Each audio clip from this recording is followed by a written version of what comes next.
ಬದುಕು ಬಟ್ಟೆ ಇದ್ದಂಗೆ ಹರಿದೋದ್ರೆ ಹೊಲ್ಕೋಬಹುದು. ಸಾವು ಬಲ್ಲೂನಿದ್ದಂಗೆ ಹೊಡೆದೋದ್ರೆ ಹೊಲ್ಕೊಳ್ಳೋಕ್ಕಾಗಲ್ಲ. ಧರ್ಮೇಚ, ಅರ್ಥೇಚ, ಕಾಮೇಚ, ನಾತಿ ಚರಾಮಿ, ನಾತಿ ಚರಾಮಿ, ನಾತಿ ಚರಾಮಿ. ಗೊತ್ತಿಲ್ಲ, ಸಿಚುವೇಶನ್ಗೆ ಸೂಟ್ ಆಗಿದ್ದೆ ತಂಗೆ ಎಮೋಷನ್ ಅಲ್ಲಿ ಹೇಳ್ಬಿಟ್ಟೆ ಅಷ್ಟೇ.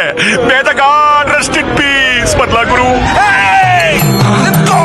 ನನ್ನ ಅವನ್ನ ಸಾಯಿಸ್ಬಿಟ್ಟು ಬೇಸ್ ವಯಸ್ಸಲ್ಲಿ ಲೆಂತಿ ಡೈಲಾಗ್ ಕೊಡ್ಕೊಂಡು ಹೋಗ್ತಾ ಇದ್ಯಾ?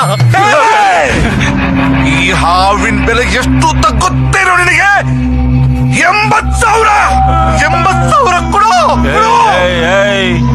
ಇರೋ ಲೆಕ್ಕದಲ್ಲಿ ಲಾಸ್ ಆಗಿರೋದಕ್ಕೆ ನಾನೇ ನಿನ್ನ ಹತ್ರ ದುಡ್ಡು ಕೇಳೋಣ ಅಂತ ಬಂದಿದ್ದೆ. ಆದ್ರೆ ಮಗು ಸತ್ತು ತಾಯಿ ಅಳುವಾಗ ಬೇರೆಯವರು ಬಂದು ನನ್ ಮಗನ್ ಬರ್ತಡೆಗೆ ಬಾ ಅಂತ ಕರ್ದಂಗಿರುತ್ತೆ ಅಂತ ಒಂದೇ ಒಂದು ಕಾರಣಕ್ಕೆ ನಿನ್ನ ಬಿಟ್ಬಿಟ್ಟು ಹೋಗ್ತಾ ಇದ್ದೀನಿ.